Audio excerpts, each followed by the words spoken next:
नमस्कार दोस्तों, ज्योतिषम चैनल में आपका स्वागत है। मैं डॉक्टर निशांत आपके सामने प्रस्तुत हूँ।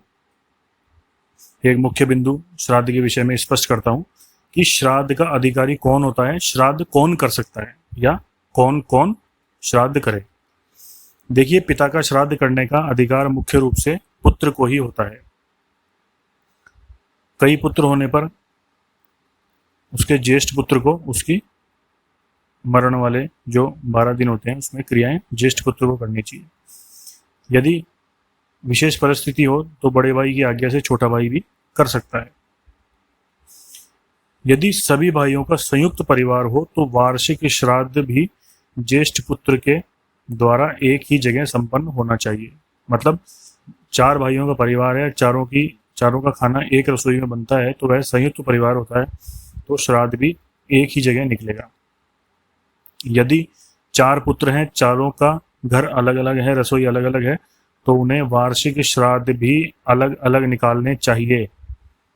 आजकल क्या करते हैं, कह देते हैं बड़ा भाई निकालता है, बाकी 3 नहीं निकालते हैं, है ना। माता का श्राद्ध हो या पिता का श्राद्ध हो, तो यह गलत व्यवस्था है। अलग अलग जब भोजन बनाने की व्यवस्था हो जाती है तो श्राद्ध भी अलग अलग चारों को निकालने चाहिए। 2 पुत्र हो तो दोनों को अलग निकालना चाहिए, 4 पुत्र हो तो चारों को अलग निकालना चाहिए। यदि पुत्र न हो, अब ये महत्वपूर्ण बात है, यदि पुत्र न हो तो शास्त्रों में श्राद्ध अधिकारी के लिए विभिन्न व्यवस्थाएं दी गई है। मतलब यदि पुत्र नहीं हो किसी के तो श्राद्ध उसका कौन निकालेगा। तो स्मृति के संग्रह और श्राद्ध कल्पलता के अनुसार श्राद्ध का अधिकारी कौन कौन होता है। एक तो पुत्र, पौत्र यानी पोता, प्रपौत्र यानी पड़पोता, दोहित्र यानी दोहिता।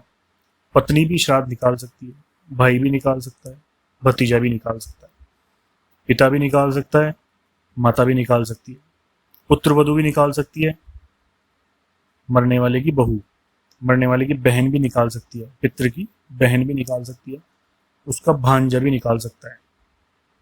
ठीक है, इनमें से कोई ना कोई जरूर मिल जाता है। मान लीजिए इनमें से कोई नहीं है तो उसके पिंड के भी निकाल सकते हैं। सपिंड के, यानी पिंड का मतलब क्या होता है, स्वयं से लेकर के पूर्व की 7 पीढ़ी तक का जो भी परिवार है उसमें से कोई भी हो, ठीक है, वह भी निकाल सकता है।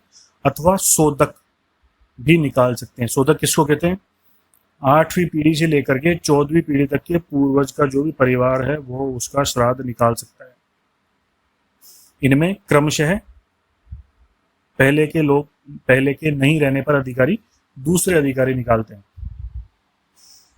जैसे पुत्र नहीं है तो पौत्र, पौत्र नहीं है तो प्रपौत्र, प्रपौत्र भी नहीं है तो दोहिता, दोहिता भी नहीं है तो पत्नी, पत्नी नहीं है तो भाई, भाई नहीं है तो भतीजा, भतीजा नहीं है तो पिता, पिता नहीं है तो माता, माता नहीं है तो पुत्रवधू, पुत्रवधू भी नहीं है तो बहन, बहन भी नहीं है तो भांजा, और अगर भांजा भी नहीं है तो सपिंड वाले अथवा उसके बाद सोदक वाले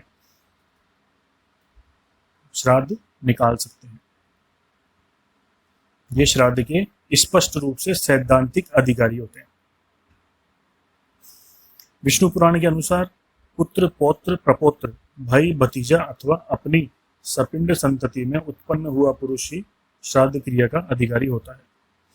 यदि इन सब का अभाव हो तो समानोदक की संतति अथवा मातृपक्ष के सपिंड अथवा समानोदक को इसका अधिकार होता है। मतलब जैसे कोई व्यक्ति खत्म हो गया तो अगर उसके परिवार में कोई नहीं है तो उसकी माता के परिवार वाले उसका श्राद्ध निकाल सकते हैं। मातृकुल और पितृकुल दोनों के नष्ट हो जाने पर स्त्री ही इस क्रिया को करे। यदि मातृकुल भी नहीं है, पितृकुल भी नहीं है, तो वह स्वयं स्त्री श्राद्ध निकाल सकती है। यदि स्त्री भी न हो तो साथियों में से ही कोई कर सकता है, उसके जो मित्र आदि होते हैं वह भी कर सकते हैं। अथवा बांधवहीन मृतक के धन से राजा ही उसके संपूर्ण प्रेत कर्म की क्रिया को, श्राद्ध कर्म को करता है। जैसा कि आजकल सरकार लावारिस लाशों का अथवा लावारिस मृतकों का दाह संस्कार करवाती है और उनकी शांति भी कराती है, तो उसी के समान यह व्यवस्था दी गई है। हेमाद्रि के अनुसार पिता की पिंडदान आदि संपूर्ण क्रिया पुत्र को ही करनी चाहिए। पुत्र के अभाव में पत्नी करे और पत्नी के अभाव में सहोदर भाई को करनी चाहिए, उसके भाई को करनी चाहिए। मार्कंडेय पुराण के अनुसार राजा सभी वर्णों का बंधु होता है। पूरी प्रजा का भाई बंधु वही होता है। अतः सभी श्राद्धाधिकारी जनों के नहीं होने पर, किसी भी अधिकारी के नहीं होने पर राजा उस मृत व्यक्ति के धन से उसकी जाति के बांधुओं द्वारा भली भांति दाह आदि सभी संस्कार कर सकता है। इसलिए आप ये नहीं सोचे कि मैं तो उसका पुत्र हूं ही नहीं तो मैं तो श्राद्ध कैसे कर सकता हूँ, या मैं तो दोहिता नहीं हूँ, मैं तो पोता नहीं हूँ। इतने सारे अधिकारियों में से कोई ना कोई जरूर होता है। श्राद्ध अवश्य करें। जिन पितरों के नाम याद है उनका नाम लेकर के करें, जिनका नाम याद नहीं है उनके लिए ज्ञात और अज्ञात की श्रेणी में जो भी पितर हैं, प्रेत हैं, उनके लिए हम यह श्राद्ध कर रहे हैं। कृपया उन तक यह श्राद्ध पहुंचे और उन्हें तृप्ति प्राप्त हो, इस प्रकार बोल करके और श्राद्ध करना चाहिए। इस चर्चा में किसी भी तरह की शंका हो तो मुझे आप कमेंट करें और वीडियो को लाइक करें, चैनल को सब्सक्राइब करें। अगले वीडियो में हम बात करेंगे कि श्राद्ध कितने प्रकार के होते हैं, श्राद्ध का भेद यानी डिवाइडेशन। धन्यवाद।